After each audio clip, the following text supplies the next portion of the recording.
बिस्मिल्लाहिर्रहमानिर्रहीम।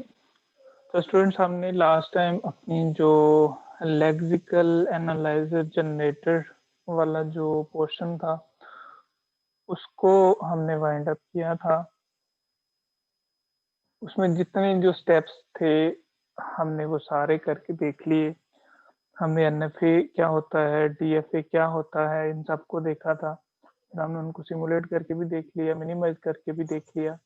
और अल्टीमेटली अब हम इस पॉइंट पे हैं कि जो हमने टूल की बात की थी कि हम ऑटोमेटेड एक टूल ऐसा जनरेट कर लेते हैं जो कि हमारा क्या काम करता है, जो हमें ऑटोमेटिकली स्कैनर जनरेट करके दे देता है। ठीक है, तो ये लेक्चर नंबर 9 हमारा कंटिन्यू है।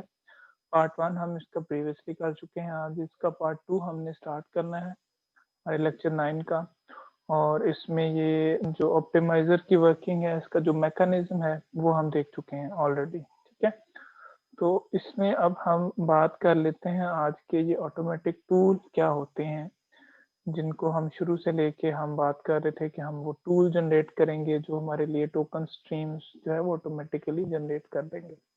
ठीक है, तो यहाँ पे आपके सामने आपको दो टूल्स नजर आ रहे होंगे, एक का नाम है फ्लेक्स और एक को हम कहते हैं जे लैक्स। ठीक है, एक्चुअल में ये जब यूनिक्स ऑपरेटिंग सिस्टम आया तो तब ये यूनिक्स जो ऑपरेटिंग सिस्टम था उसमें उस ऑपरेटिंग सिस्टम के साथ ही एक जो लेक्सिकल एनालाइजर जनरेटर है वो भी उन्होंने दिया, जिसका ओरिजिनल नाम था लेक्स।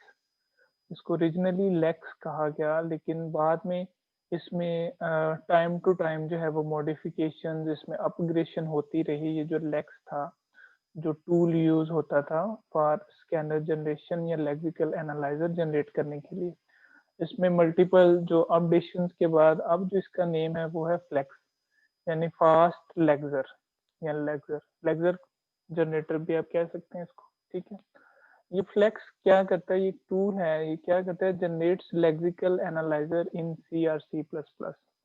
यानी लेट्स सपोज कि आप अभी भी इसी टाइम आपको ये ख्याल आता है कि आप एक सी प्लस प्लस से मिलती जुलती एक लैंग्वेज बनाएं, लेकिन उसमें आप लिमिटेड चीज़ें यूज़ करें। आप उसमें डू वाइल लूप नहीं यूज़ करना चाहते, आप कहते हैं मैं सिर्फ वाइल लूप यूज़ करूँ, उसमें इफ एल्स ना यूज़ करूँ, मैं सिर्फ फॉर यूज़ करूँ।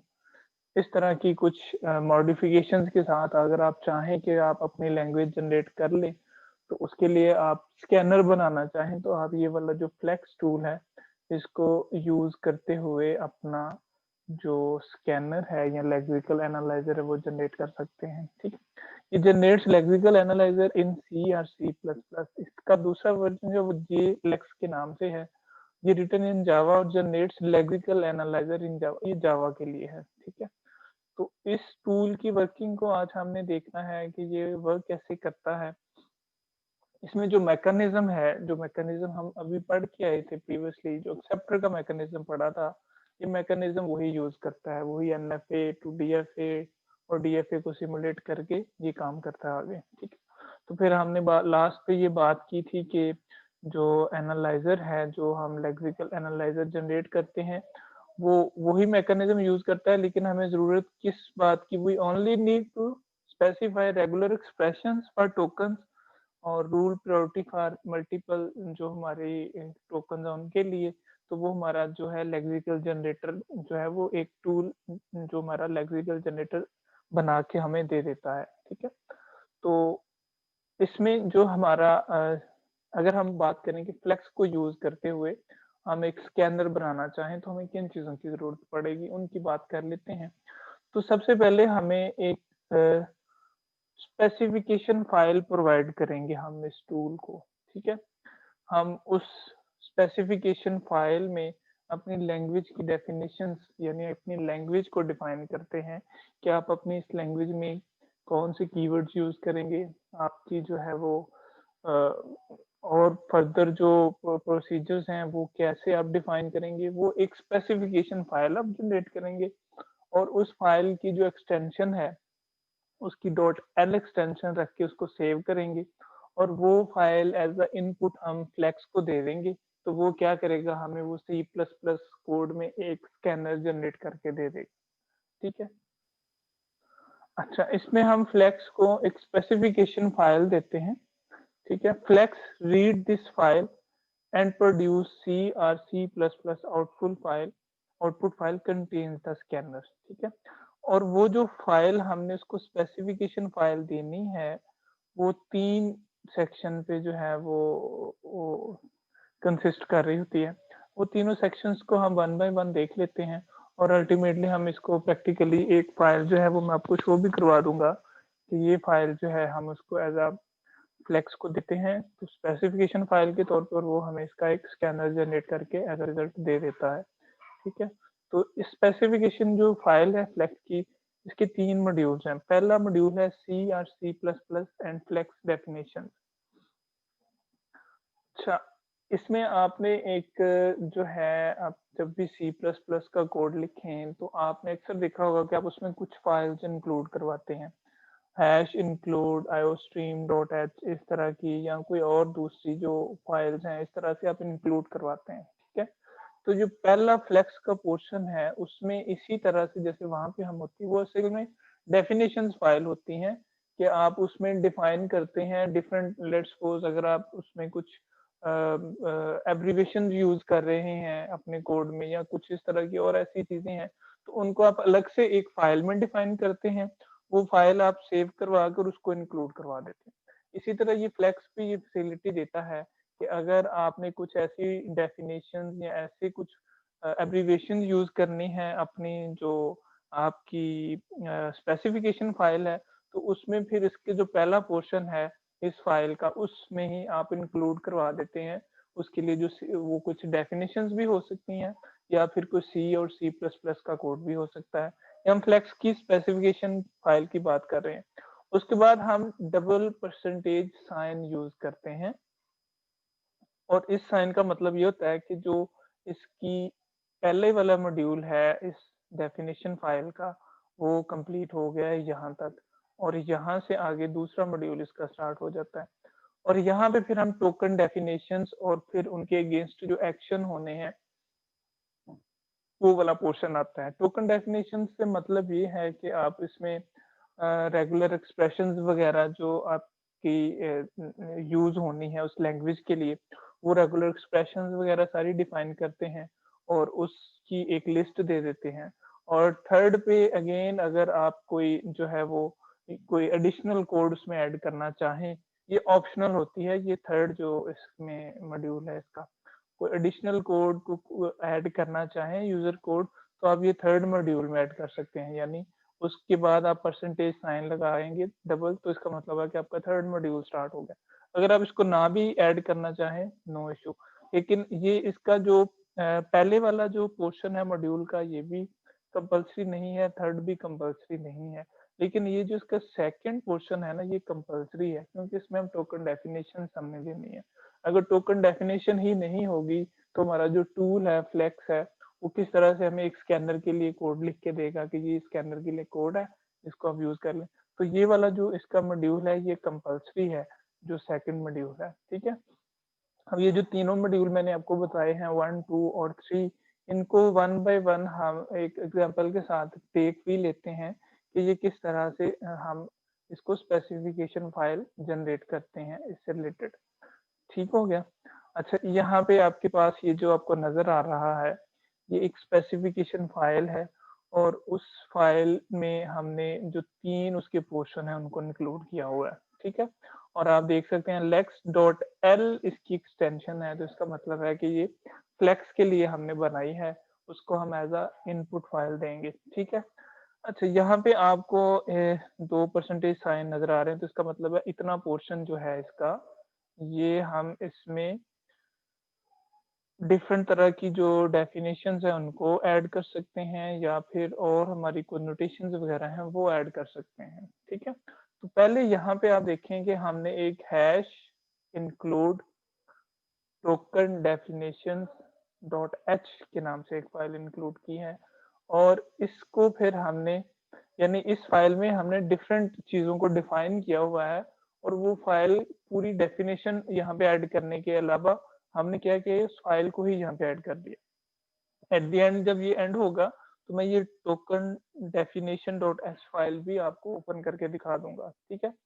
सेकंड पे फिर हमने क्या किया, इसमें फर्दर कुछ नोटेशंस या शॉर्ट हैंड नोटेशंस आप कह सकते हैं हमने डिफाइन की हैं, क्योंकि हम स्पेसिफिकेशन दे रहे हैं ना। तो हमने इसको यहाँ पे बताया फ्लेक्स को कि जहां भी कैपिटल डी देखो तो उस कैपिटल डी का मतलब है कि 0 से लेके एन तक कोई नंबर है, ठीक है।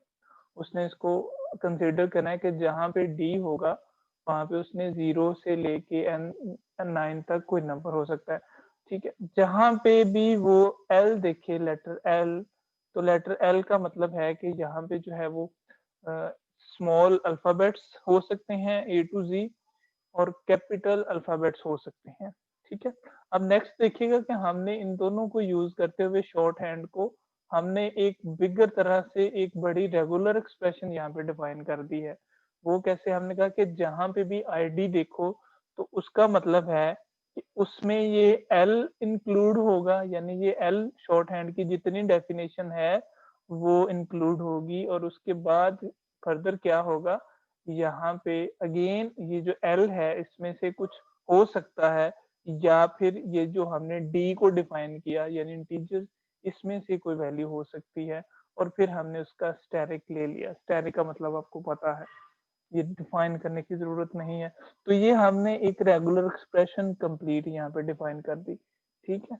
कि इसको हो तो उसे वो कंसिडर करेगा, अगर इस तरह से हो तो वो कहेगा कि ये एक आईडी है, ये एक आइडेंटिफायर है, जो उसे उसने उसको कंसिडर करना है कि ये टोकन स्ट्रीम में एक आइडेंटिफायर उसे मिला है।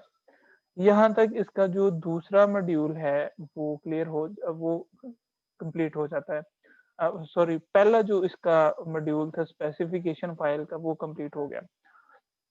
अब जो दूसरा जो मॉड्यूल था उसमें फिर हम क्या डिफाइन कर रहे हैं, हम उसे बता रहे हैं एक्चुअल में कि अगर तुम्हें एक वर्ड मिले V O I D word मिले, तो उसने क्या करना है, वो रिटर्न कर दे कि ये टोकन वॉइड है, ठीक है।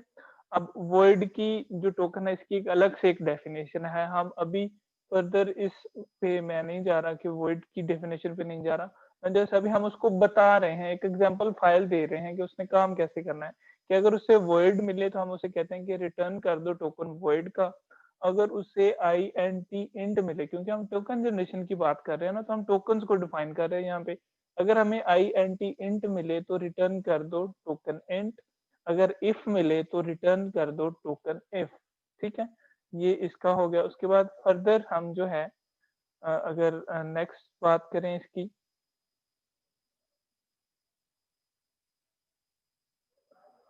अच्छा अगर हमें एल्स मिले, यानी एक एल्स मिला, ई एल एस ई मिलता है तो रिटर्न कर दो टोकन एल्स। उसके बाद अगर वाइल मिलता है तो रिटर्न कर दे हमें वो टोकन वाइल। और अगर उसे मिलता है लेस देन इक्वल टू का साइन तो रिटर्न कर दे टोकन लेस देन इक्वल, और अगर उसे ग्रेटर देन इक्वल मिलता है तो वो रिटर्न कर दे ग्रेटर देन इक्वल का टोकन। और अगर उसे रिटर्न मिलता है, सॉरी डबल साइन मिलता है तो वो रिटर्न कर दे टोकन इक्वल, ठीक है। और अगर उसे नॉट इक्वल का टोकन मिलता है इस तरह से तो वो रिटर्न कर दे टोकन नॉट इक्वल, ठीक है। और इसी तरह अगर उसे, अब वही वो जो डी वाली हमने प्रीवियसली शॉर्ट हैंड डिफाइन किया था उसी की बात हो रही है कि अगर हमें डी प्लस मिलता है तो रिटर्न कर दो टोकन इंट। अब देखें ये एक पूरी रेगुलर एक्सप्रेशन बन जाती है, यानी जो डी में हमने डिफाइन किया 0 से लेकर 9 तक उसके डिफरेंट कॉम्बिनेशन हो सकते हैं, वो अगर मिलते हैं हमें तो ये रिटर्न करेगी ये इसे इंटीजर मिला है, ठीक है। और अगर उसको टोकन मिलता है आईडी तो वो रिटर्न कर दे टोकन आईडी, ठीक है। और नीचे फिर हमने इसको एंड पे डिफाइन कर दिया कि बैक स्लैश एन, ये एक खास नोटेशन है इसके लिए, स्पेसिफिकेशन फाइल के लिए। अगर बैक स्लैश एन मिलता है या फिर बैक स्लैश टी मिलता है या फिर स्पेस मिलता है तो उसके अगेंस्ट कोई भी एक्शन परफॉर्म ना करो। और अल्टीमेटली एंड पे हमने इसको क्या कर दिया, इसको डबल जो परसेंटेज साइन लगा के इसको हमने क्लोज कर दिया, ठीक है। और ये हमारी एक स्पेसिफिकेशन फाइल कंप्लीट हो गई, जो अब तैयार है किसके लिए, इसको फ्लेक्स को देने के लिए, ठीक है। अब इस फाइल पे जाने से पहले ये जो हमने token definition dot H file include करवाई थी, तो उसमें एक्चुअल में हम कर क्या रहे होते हैं, जो इसमें होता है हम अपनी कन्वीनियंस के लिए या अपनी आसानी के लिए ये जो डिफरेंट टोकन्स हैं उनको नंबर असाइन करते हैं कि अगर टोकन वॉइड है तो इसका मतलब है ये नंबर 1 है, अगर टोकन इंट है इसका मतलब है ये नंबर 2 है, अगर टोकन इफ है तो इसका नंबर मतलब 3 है, अगर वाइल है तो ये जितने भी हमने वहाँ पे टोकन यूज किए उनका मतलब हमने यहाँ पे डिफाइन कर दिया। और अटलीबिलिटी क्या होता है, हमारा जो कंपाइलर है, जो कंप्यूटेशंस है, जो वो सारी नंबर्स भी हो रही होती है ना, तो जस्ट हमने यहाँ पे इसकी डेफिनेशन में ये चीजें स्पेसिफाई कर दी हैं, ठीक है। और यहाँ पे फिर हम इसको इन्वोक कैसे करेंगे, ये जो स्पेसिफिकेशन फाइल हमने बना ली है, इसको हम फ्लेक्स को एज इनपुट देंगे, तो फ्लेक्स हमें एक लेक्स डॉट सीपीपी जो कि सी प्लस प्लस की एक फाइल हमें जनरेट करके दे देगा, जो अभी हमने लैंग्वेज डिफाइन की है अपनी स्पेसिफिकेशन फाइल में, उससे रिलेटेड अगर उसको हम अगर रन करके कोई वैल्यू दे रहे हैं तो वो हमें उससे टोकन जनरेट करके दे देगा। ये कंप्लीट कंपाइलर नहीं बना, अभी जस्ट स्कैनर बना है। अब इसी तरह हम ये फ्लेक्स ने हमें ये चीज रिटर्न कर दी, अब हम फर्दर उसके मॉड्यूल बनाएंगे और इन सबको ज्वाइन करके सारे मॉड्यूल्स को ज्वाइन करके अल्टीमेटली हमारा जो है वो फाइनल कंपाइलर बन जाएगा, ठीक है। अब यहाँ पे जो आपको ये जो स्पेसिफिकेशन फाइल है, इसमें जो चीजें मैंने आपको बताई हैं, ये क्या है, ये असल में हम एक लैंग्वेज डिफाइन कर रहे हैं और उस लैंग्वेज को जो उसकी डेफिनेशन आ रही है, उस डेफिनेशन को यहाँ पे एलेबोरेट कर रहे हैं कि इसमें ये चीजें शामिल होंगी, और वो उसके अकॉर्डिंगली हमें एक क्या कर देता है, एक सी प्लस प्लस कोड में एक स्कैनर बिल्ड करके देता है, और उस स्कैनर को फिर हम डिफरेंट मॉड्यूल के साथ जब कंबाइन करेंगे तो वो एक कंप्लीट कंपाइलर बनेगा, और उसको जब हम दूसरी फाइल्स एज अ इनपुट देंगे तो फिर वो उन फाइल्स को लेके हमें वो स्ट्रीम ऑफ करैक्टर से टोकन जनरेट करके देगा।